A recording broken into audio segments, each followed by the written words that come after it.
बेटी का 24वां जन्मदिन आने वाला था। पिता को अपनी बेटी की काफ़ी चिंता थी क्योंकि बेटी आजकल काफ़ी डिप्रेशन में रहने लगी थी। उन्होंने अपनी बेटी से कारण जानने की काफ़ी कोशिश की, लेकिन वो बाप को कुछ भी नहीं बताना चाहती थी।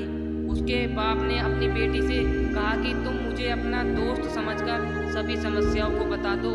बाप कुछ भी करके अपनी बेटी को डिप्रेशन से बाहर लाना चाहता था।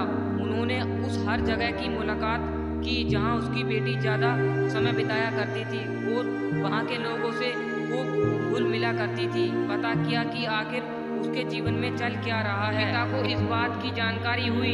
उसकी बेटी जहां पर काम करती थी वहां पर उसके ऊपरी अधिकारी उसके काम में अक्सर गलतियां निकालते रहते हैं और उसे डिमोटिवेट करते रहते हैं। पिता होने के नाते अपनी बेटी की ऐसी दशा देखकर उन्हें बहुत दुख हुआ, लेकिन उन्होंने ठान लिया था कि वह अपनी बेटी की परिस्थिति को बदल कर रहेंगे। बेटी के जन्मदिन पर पिता ने बेटी को अपने पास बुलाया और एक गाड़ी की चाबी देते हुए कहा कि बेटी, यह गाड़ी मैंने तुम्हारे लिए कई सालों पहले खरीदी थी, लेकिन तुम्हें दे नहीं पाया। आज मैं तुम्हें यह गाड़ी तुम्हारे जन्मदिन के मौके पर तुम्हें देना चाहता हूँ, लेकिन तुम्हें मेरी एक शर्त माननी होगी।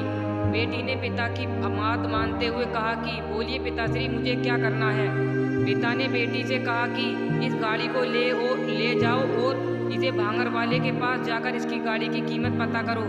पिता के कहे अनुसार बेटी भांगर वाले के पास गई और उसने गाड़ी की कीमत पूछी और अपने पिता के पास वापस आ गई। पिता के पूछने पर बेटी ने उन्हें बताया कि भांगर वाले के मुताबिक यह गाड़ी काफ़ी पुरानी है और कई जगह से जंग खा चुकी है, इसलिए इसकी कीमत 10,000 रुपये दे रहा है, जो बहुत ही कम है। फिर पिता ने अपनी बेटी से कहा, अब तुम इस गाड़ी को सेकंड हैंड गाड़ी की दुकान पर लेकर जाओ और इसकी कीमत पता करके आओ।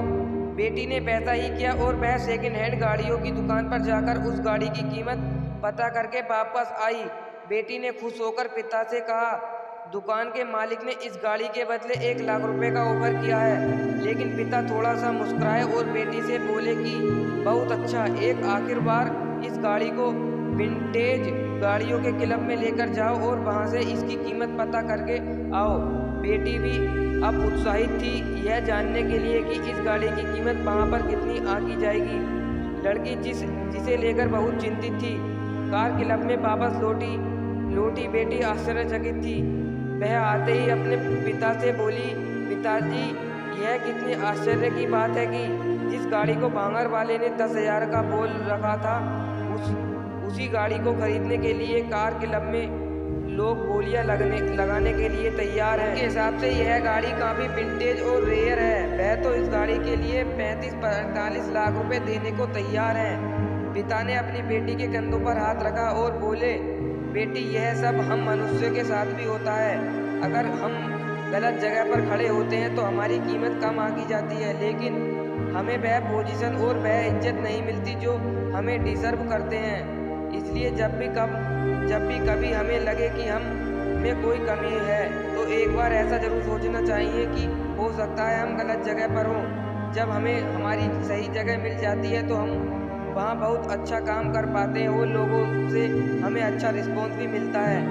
बेटी को अपने पिता की बात बहुत अच्छे से समझ आ गई। बेटी ने अपने बाप को गले से लगा लिया। उसकी आंखों में आंसू थे।